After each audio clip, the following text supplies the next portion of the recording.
Hello guys, welcome to my channel. तो ये video Devil Punisher drama explanation series की part 10 video होने वाली है। तो अगर आपने इस ड्रामा एक्सप्लेनेशन सीरीज की मेरे पिछले वीडियोस को नहीं देखी हो तो लिंक आपको डिस्क्रिप्शन में मिल जाएंगी, आप वहां से उन वीडियोस को देख सकते हो। तो बिना कोई देरी किए चलो आज की वीडियो स्टार्ट करते हैं। तो पार्ट 10 स्टार्ट होती है। बोया जोंगकुई और शीनू को सोशल मीडिया में एक वीडियो दिखाता है जहाँ एक कैफे में उचिन एक वीडियो से निकल के वहाँ के लोगों पर हमला कर रहा था। ये सब कुछ देख के बोया सबको बोलता है कि शायद उचिन कंप्यूटर की वायरस की तरह खुद को ट्रांसमिट कर रहा है और उसके पास उचिन को रोकने का एक तरीका है, लेकिन इसके पहले उसको उचिन के बारे में सब जानना होगा। तो शीनू बोया को उचिन के बारे में बताती है कि उचिन की आत्मा यूहान के एक्स बॉयफ्रेंड को मारना चाहता है क्योंकि उसकी वजह से ही यूहान पागल हो गई थी। ये बोल के शीनू बोया से पूछती है कि क्या वो उन लोगों का हेल्प करेगा। तो बोया उन लोगों का हेल्प करने के लिए मान जाता है। ओयांकाई इन्हीं को घर लेके जाता है, लेकिन इन्हीं शीनू के साथ हुई उसके झगड़े के बारे में याद करके घर नहीं जाती। तो ओयांकाई उसे अपने घर में लेके जाता है। उधर शीनू इन्हीं को मैसेज करती रहती है, लेकिन इन्हीं उसे रिप्लाई नहीं करती। तो शीनू इन्हीं के बारे में सोच के दुखी होके जोंगकुई को फोन करके बोलती है कि वो उसको बहुत ही मिस कर रही है। तभी जोंगकुई आके उसे पीछे से हक करता है। ओयांकाई इन्हीं के लिए खाना बनाता है, लेकिन इन्हीं खाना खाने के बगैर सिर्फ ड्रिंक करती रहती है। तो ओयांकाई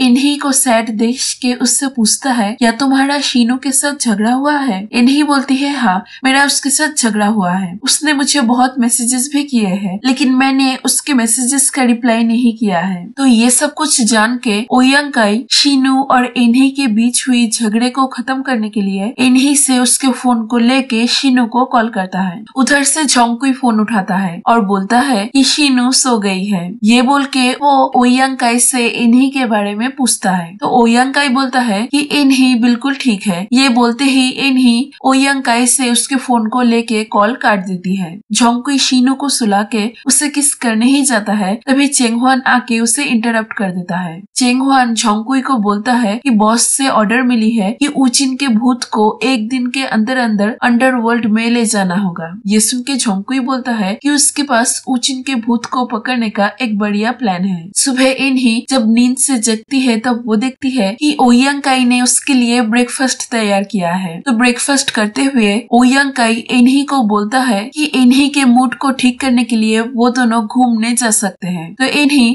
अपने मूड को ठीक करने के लिए घूमने जाने के लिए तैयार हो जाती है, इसलिए ओयांकाई रेडी होने जाता है। तभी इन्हीं के पास एक मैसेज आती है और उस मैसेज को देख के इन्हीं ज़ॉम्बी की तरह वहाँ से चली जाती है। इसके बाद ओयांकाई तैयार होके जब नीचे आता है तब वो देखता है कि इन्हीं वहाँ से चली गई है। आगे हम यूहान के एक्स बॉयफ्रेंड यूनहान को देखते हैं जो कि छत में बैठा हुआ था। वो अपने लैपटॉप को खोल के उचिन का वीडियो चलाता है और उसको चलाते ही उचिन वहाँ आ जाता है और यूनहान के ऊपर अटैक करने ही जाता है। तभी आफू आके उसे रोकता है और शीनू और बोया आके उचिन को एक मैजिकल बैरियर के अंदर ट्रैप कर देते हैं, लेकिन उस बैरियर के होने के बावजूद उचिन यूनहान के ऊपर अटैक करने जाता है। तभी वहाँ जोंगकुई आके उसे रोकता है और उसके ऊपर वार करता है। तो आफू जोंगकुई को बोलता है कि उन लोगों को उचिन के भूत को अंडरवर्ल्ड में ले जाना होगा। तो जोंगकुई और आफू जब बातें कर रहे थे तभी मौका देख के उचिन शीनू के ऊपर अटैक करने जाता है, लेकिन जोंगकुई सामने आके उस अटैक को अपने ऊपर ले लेता है। इस अटैक के बाद जोंगकुई पूरा ही गुस्सा हो जाता है और उचिन के आत्मा को डिस्ट्रॉय करने जाता है, लेकिन तभी शीनू आके उसे ये करने से रोकती है। ये देख के उचिन शीनू को बोलता है तुम्हें महान बनने की कोई भी जरूरत नहीं है। ये सुन के शीनू गुस्सा होके उचिन को थप्पड़ मारती है और उसे बोलती है क्या तुम अपनी माँ और बेटी के बारे में कभी नहीं सोचोगे। तुम्हारी माँ तुम्हारे आने का वेट कर रही है और तुम अब रिवेंज लेने के चक्कर में जिद करके बैठे हुए हो और ये चाहते हो कि तुम्हारी आत्मा पूरी ही डिस्ट्रॉय हो जाए। क्या तुम आत्मा डिस्ट्रॉय होने का मतलब जानते हो? एक बार तुम्हारी आत्मा पूरी तरीके से डिस्ट्रॉय होने के बाद तुम कभी भी जन्म नहीं ले पाओगे और कभी भी अपनी माँ और बेटी को देख नहीं पाओगे। ये सब कुछ सुन के उचिन को समझ आ जाता है कि वो अपनी जिद में गलती कर रहा है और एक बार गलती समझ आने के बाद उचिन जोंगकुई से रिक्वेस्ट करने लगता है ताकि वो उसे एक बार के लिए उसकी माँ और बेटी से मिलने दे और इसके बदले वो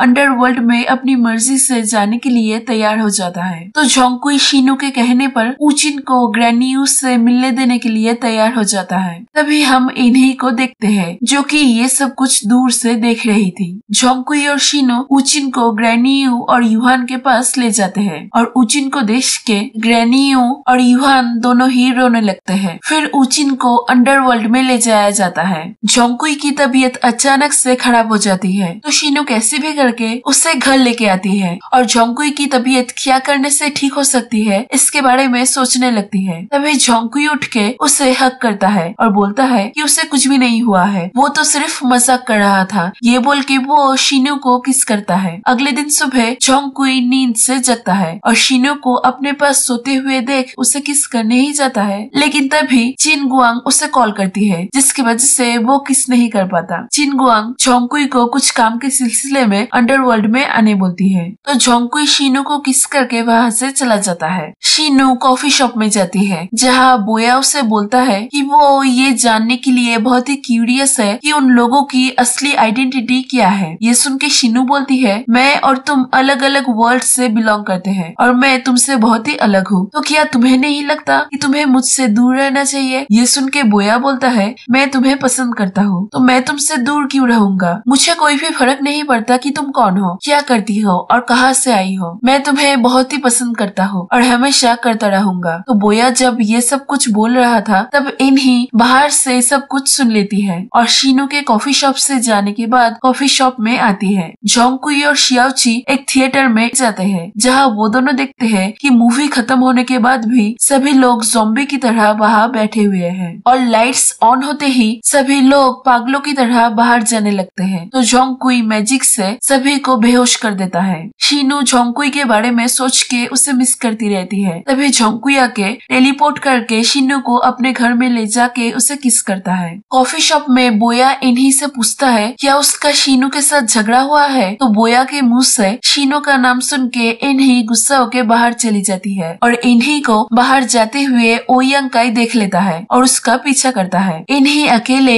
एक जगह पर जाके बैठी रहती है तो ओयांग काई उसको फॉलो करते हुए उसी जगह पर जाता है और उसका मूड ठीक करने के लिए उसे हंसाता है। वहाँ वो दोनों अच्छे टाइम स्पेंड करते हैं। जोंगकुई शिनो से पूछता है क्या इन्हीं और उसके बीच झगड़ा खत्म हुआ है, तो शिनो बोलती है कि इन्हीं अब भी उससे गुस्सा है और बातें नहीं कर रही है। ये सुन के जोंगकुई उसे बोलता है कि वो शिनो और इन्हीं के बीच सब कुछ ठीक करने की कोशिश करेगा। ओयांग काई इन्हीं को घर छोड़ने जाता है और रास्ते में इन्हीं का हाथ पकड़ने की बहुत ही कोशिश करता है लेकिन कामयाब नहीं होता। तभी इन्हीं ओयांग काई से पूछती है क्या तुम मुझे पसंद करते हो, तो ओयांग काई जब उसे बोलता है कि हाँ वो उसे पसंद करता है तब ये सुन के इन्हीं बोलती है कि हमारा फैमिली बैकग्राउंड बहुत ही अलग है तो तुम मेरे ऊपर टाइम वेस्ट करना बंद करो। ये बोल के वो चली जाती है। उधर जोंगकुई शिनो को लेकर घर जाता है जहाँ शिनो देखती है कि इन्हीं अब तक भी घर नहीं लौटी तो ये देख के वो दुखी हो जाती है। जोंगकुई शिनो को घर छोड़ के जा रहा होता है तभी रास्ते में उसकी मुलाकात इन्हीं से होती है तो जोंगकुई उससे बातें करने की कोशिश करता है लेकिन इन्हीं उससे बातें नहीं करती और घर चली जाती है। अगले दिन जब ओयांग काई नींद से जगता है तब वो देखता है कि जोंगकुई उसके पास बैठा हुआ है और ओयांग काई के नींद से जगने के बाद ही जोंगकुई वहाँ से डिसअपीयर हो जाता है। तो जोंगकुई को पहली बार अपनी आंखों से डिसअपीयर होते देख ओयांग काई डर जाता है। इसके बाद जोंगकुई ओयांग काई को अपनी असली आइडेंटिटी बता देता है जिसको सुन के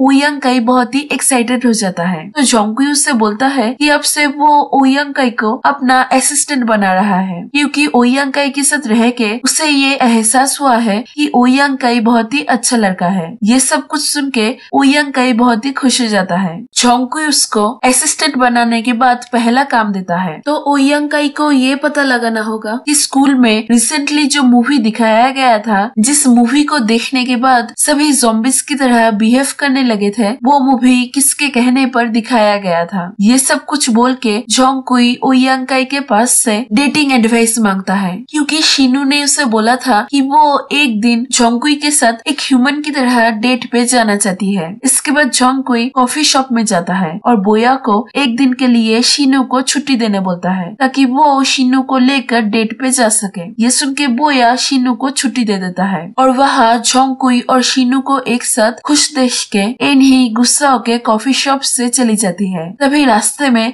बोया उसे रोकता है और उससे आज उसके साथ डिनर करने का ऑफर देता है। ये सुन के इन्हीं बहुत ही खुश होके इस ऑफर को मान जाती है। जोंगकुई शिनू के घर आता है उसको डेट पे ले जाने के लिए। तो ओयांग काई के एडवाइस को सुन के जोंगकुई पहले शिनू को फूल देता है और फिर बाइक पे उसे घुमाने ले जाता है। इसके बाद वो दोनों एक एम्यूजमेंट पार्क में जाते हैं जो कि बच्चों की पार्क थी। तो ये देख के जोंगकुई शिनू को हॉन्टेड हाउस में ले जाता है, लेकिन शिनू पहले से ही इतने सारे भूतों का सामना कर चुकी थी कि वो वहाँ के कुछ भी चीजों से नहीं डरती। तो एम्यूजमेंट पार्क और हॉन्टेड हाउस में जाने का आइडिया फ्लॉप होने के बाद जोंगकुई अपसेट होके बैठा रहता है। तभी शिनू जोंगकुई के पास आइसक्रीम लेके आती है और उससे बोलती है कि उसके पास उन दोनों के डेट को यादगार बनाने का एक आइडिया है। ये बोल के वो जोंगकुई को किस करती है और जोंगकुई भी उसे किस करता है और किस करने के साथ साथ जोंगकुई मैजिक से उन दोनों के ऊपर फूल बरसाने लगता है। तो ये सब कुछ देख के शिनू को लगता है कि ये सिचुएशन उसके लिए जानी पहचानी है। तभी जोंगकुई को याद आता है कि पास्ट लाइफ में उन दोनों ने ऐसे ही एक सिचुएशन में किस किया था और यहाँ ही